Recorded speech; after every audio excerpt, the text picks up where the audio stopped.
സന്ദേശമുണർന്നാൽ ഒരു ഭവനത്തിൽ അഗ്നിമഴ പെയ്തിടും. പരിശുദ്ധാത്മാവേ കൃപ ചൊരിയണമേ, പരിശുദ്ധാത്മാവേ ശക്തി പകരണമേ. കണ്ണുകളടച്ച് രണ്ട് കരങ്ങളും നെഞ്ചോട് ചേർത്ത് യേശുവേ യേശുവേ എന്നിങ്ങനെ പറഞ്ഞു പറഞ്ഞു പറഞ്ഞു പ്രാർത്ഥിക്കുക. യേശുവിൻ്റെ നാമം അതിങ്ങനെ പറയുന്നതനുസരിച്ച് നമ്മുടെ ഉള്ളിലേക്ക് ഈ അഭിഷേകം വെളിപ്പെടാൻ തുടങ്ങും. അത് നമ്മുടെ ആരുടെയും കഴിവല്ല. യേശുവിൻ്റെ നാമം വിളിച്ചു പ്രാർത്ഥിക്കുമ്പോൾ നമ്മിൽ സംഭവിക്കുന്ന അത്ഭുതകരമായൊരു ഇടപെടലാണ്. അതുകൊണ്ട് ഈ സമയത്ത് നമ്മുടെ ഭാരത്തിന് ഉത്തരം കിട്ടുന്ന ഈശോയുടെ സാന്നിധ്യം, രണ്ട് കരങ്ങളും നെഞ്ചോട് ചേർത്ത് കണ്ണുകളടച്ച് യേശുവേ യേശുവേ യേശുവേ എന്നിങ്ങനെ ഉള്ളിൻ്റെ ഉള്ളിൽ അതിങ്ങനെ പറഞ്ഞു പറഞ്ഞ് പ്രാർത്ഥിക്കുക. ഒരു പൊതുപ്രവർത്തകനായിട്ടുള്ള ഒരാള് നല്ല പ്രാർത്ഥനയാണ്, നല്ല പ്രാർത്ഥനയാണ്. ഇദ്ദേഹം സ്റ്റേജിന്റെ പുറകിൽ 5 ദിവസത്തെ കൺവെൻഷന് 1-ാം ദിവസം തൊട്ട് പുറകിലുണ്ട്. ഇദ്ദേഹം പറയാം, അച്ഛാ എനിക്ക് വേണ്ടി പ്രാർത്ഥിക്കണം കേട്ടോ, എനിക്ക് വേണ്ടി പ്രാർത്ഥിക്കണം. എൻ്റെ ദൈവമേ, ഇയാളുടെ ആഗ്രഹം ഒരു പ്രത്യേക നിയോഗമായിരുന്നു. 3-ാം ദിവസം ശുശ്രൂഷയ്ക്ക് വരുമ്പോൾ തുള്ളിച്ചാടിക്കൊണ്ട് എന്നോട് പറഞ്ഞു, അച്ഛാ എൻ്റെ ഈ ആഗ്രഹം ഉണ്ടല്ലോ ദൈവം സാധിച്ചു. ഞാൻ പറഞ്ഞു, കലക്കി ചേട്ടാ, കർത്താവ് ഇന്നും ഉണ്ട്. ഞാൻ പറഞ്ഞു, ചേട്ടാ ഇന്ന് ഉച്ച കഴിഞ്ഞിട്ടുള്ള സെഷന് മുമ്പായി ചേട്ടൻ ഒരു സാക്ഷ്യം പറയണം, സാക്ഷ്യം പറയണം. പുള്ളിയോട് പറഞ്ഞു, അച്ഛാ അതെ ഞാനൊരു പൊതുപ്രവർത്തകനാണ്, ഞാൻ എൻ്റെ ഒരു നിലവാരം എന്ന് പറയുന്നത് ഞാൻ ഇങ്ങനെ വേറൊരു അവസ്ഥയിൽ നാട്ടിലെ ഇങ്ങനെ ജീവിക്കുക. ഈ സാക്ഷ്യമൊക്കെ പറഞ്ഞു കഴിഞ്ഞാലേ എല്ലാവരും ശ്രദ്ധിക്കുകയല്ലേ. നമ്മൾ ശ്രദ്ധിക്കണമല്ലോ, അതിനല്ലേ സാക്ഷ്യം പറയുന്നത്. അല്ല അച്ഛാ, ഈ എല്ലാവരും ശ്രദ്ധിക്കുന്ന ഈ സാക്ഷ്യം എനിക്ക് താല്പര്യമില്ല. അച്ഛാ ഞാൻ അച്ഛനോട് പറഞ്ഞല്ലോ, എൻ്റെ കാര്യം ഞാൻ അച്ഛനോട് പറഞ്ഞു, ഓക്കെ.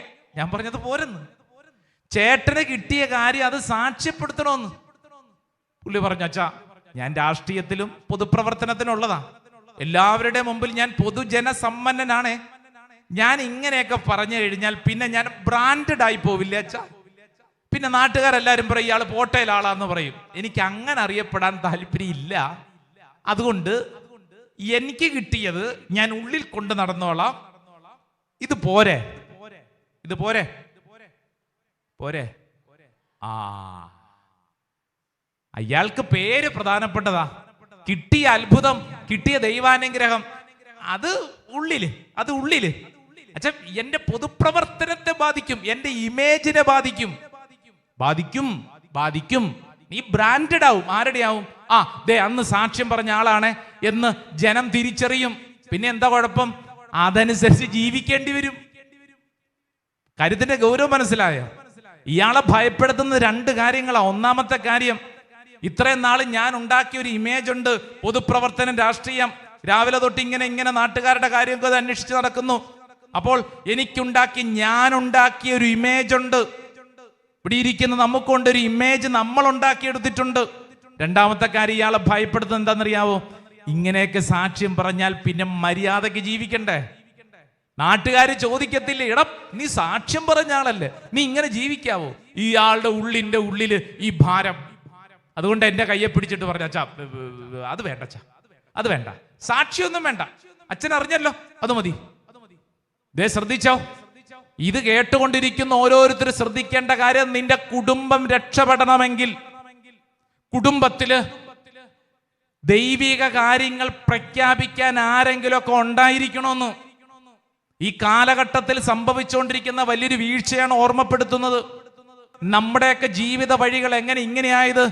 നിന്റെ മുമ്പിൽ വഴി കാണിച്ചു തരാൻ നിന്റെ അപ്പനോ അപ്പാപ്പനോ അമ്മയോ അമ്മാമ്മയോ സഹോദരങ്ങളോ തുടങ്ങി ആരൊക്കെയോ ഉണ്ടായിരുന്നു. ദൈവത്തെക്കുറിച്ചും ദൈവകാര്യങ്ങളെക്കുറിച്ചും പ്രഖ്യാപിക്കണം. മനസ്സിലിരുന്നാ പോരാ, നിന്റെ ബോഡി ലാംഗ്വേജിൽ, നിന്റെ പെരുമാറ്റ ശൈലികളിൽ അത് ഉണ്ടായിരിക്കണം. Saint Matthew's gospel chapter 8 verse 5-13 അവിടെ ഒരു ശതാധിപനെ കാണും. അതിന്റെ 8-ാം തിരുവചനം ഒന്ന് വായിച്ചാലോ? അപ്പോൾ ശതാധിപൻ പ്രതിവചിച്ചു, കർത്താവേ നീ എന്റെ ഭവനത്തിൽ പ്രവേശിക്കാൻ ഞാൻ യോഗ്യനല്ല. നീ ഒരു വാക്ക് ഉച്ചരിച്ചാൽ മാത്രം മതി, എന്റെ ഭൃത്യൻ സുഖപ്പെടും. കണ്ടോ, ഇതാരാന്നറിയാവോ? ഇതാ ആ ശതാധിപനാണ്. ജനക്കൂട്ടത്തിന്റെ മുമ്പിൽ നിന്നുകൊണ്ട് അവനൊരു കാര്യം വിശ്വാസം പ്രഖ്യാപിക്കുകയാണ്. അവന് വേണമെങ്കിൽ വിളിച്ചു മാറ്റി നിർത്തി ഒരു മൂലയിരുത്തി കൈകാര്യം ചെയ്തുകൂടെ? അങ്ങനെയല്ലെന്ന്. ജനക്കൂട്ടത്തിന്റെ മുമ്പിൽ നിന്നുകൊണ്ട് അവൻ പറയാണ്, കർത്താവേ, നീ എൻ്റെ ഭവനത്തിൽ പ്രവേശിക്കാൻ ഞാൻ യോഗ്യനല്ല. നീ ഒരു വാക്ക് ഉച്ചരിച്ചാൽ മതി, നിന്റെ ഭൃത്യൻ സുഖപ്പെടും. ഹല്ലേലൂയാ, ഹല്ലേലൂയാ എന്ന് പറഞ്ഞു കഴിഞ്ഞാൽ, രക്ഷ ഒരു വ്യക്തിയോ കുടുംബമോ അനുഭവിക്കണമെങ്കിൽ ആ വീട്ടിൽ, ആ വ്യക്തി ജീവിതത്തിൽ ആരെങ്കിലുമൊക്കെ ഈശോയെ പ്രഖ്യാപിക്കാൻ ഉണ്ടായിരിക്കണം. ഈശോയ്ക്ക് വേണ്ടി നിലപാടുകൾ എടുക്കാൻ ഉണ്ടായിരിക്കണം. ഏതൊരു അത്ഭുതത്തിന് മുമ്പും ഈശോ ചോദിക്കുന്ന ഒരു ചോദ്യമുണ്ട്. ചോദ്യം ഏതാണ്? മത്തായിയുടെ സുവിശേഷം 9-ാം അധ്യായം 28-ാം തിരുവചനത്തിലെ ചോദ്യം ഇതാണ്: എനിക്കിത് ചെയ്യാൻ കഴിയുമെന്ന് നിങ്ങൾ വിശ്വസിക്കുന്നുവോ? ഇതൊരു ചോദ്യമാണ്. ഈശോ ചോദിക്കുന്ന ചോദ്യമാണ്. എൻ്റെ പ്രിയപ്പെട്ടവരെ, ഒരു പക്ഷേ നമ്മുടെ വീട്ടിൽ, നമ്മുടെ വ്യക്തിപരമായ ജീവിതത്തിൽ ഐശ്വര്യം നമുക്ക് അനുഭവിക്കാൻ പറ്റുന്നില്ലെങ്കിൽ അതിനുള്ളൊരു കാരണമാണ് വചനം പഠിപ്പിക്കുന്നത്.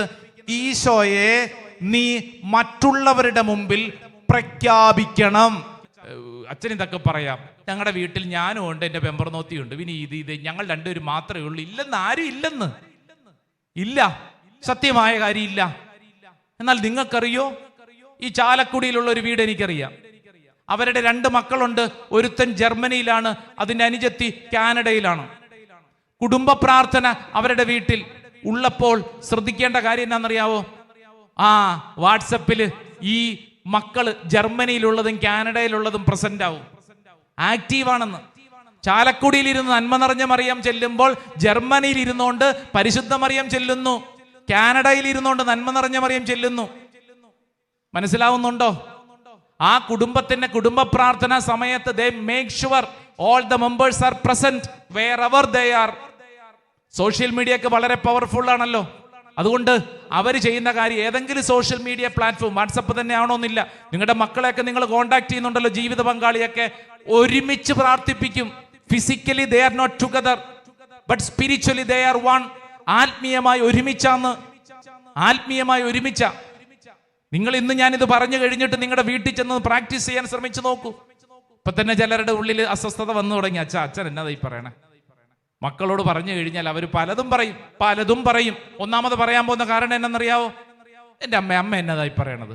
ഇന്ത്യൻ സമയമല്ല ജർമ്മൻ സമയം, ഇന്ത്യൻ സമയമല്ല കാനഡ സമയം. അമ്മ ഉറങ്ങുമ്പോൾ ഞങ്ങൾ എഴുന്നേറ്റിരിക്കുന്നു, ഞങ്ങൾ എഴുന്നേറ്റിരിക്കുമ്പോൾ അമ്മ ഉറങ്ങുന്നു, അങ്ങനെയല്ലേ? അപ്പൊ ഇത് പറയുമ്പോൾ നമ്മൾ എന്ത് പറയും? എന്നാ പിന്നെ വേണ്ടടാ, അങ്ങനെയല്ല പറയേണ്ടത്. നമ്മൾ എന്ത് പറയണം? എൻ്റെ മകനെ, എൻ്റെ മകളെ, എടാ നിങ്ങൾക്ക് എപ്പോഴാണാവോ സമയമുള്ളത്? ഒരു 24 മണിക്കൂറിൽ നിങ്ങൾക്ക് ഏതെങ്കിലും സമയം ഉണ്ടാവുമല്ലോ. ആ സമയത്ത് ഇങ്ങോട്ട് പറഞ്ഞാൽ മതി, ഞങ്ങൾ റെഡി. നമുക്ക് പണിയൊന്നും ഇല്ലല്ലോ, ഇവിടെ ഇരിക്കുമല്ലോ. നമ്മൾ എന്ത് ചെയ്യണം? അവർക്ക് വേണ്ടി അവരുടെ സമയത്ത് ഒരു 10 നന്മ നിറഞ്ഞ മറിയമെങ്കിലും ചെല്ലാൻ കൂടെ ഇരിക്കണം. അത് ചിലപ്പോൾ നമ്മുടെ രാത്രി 12 മണിയായിരിക്കും.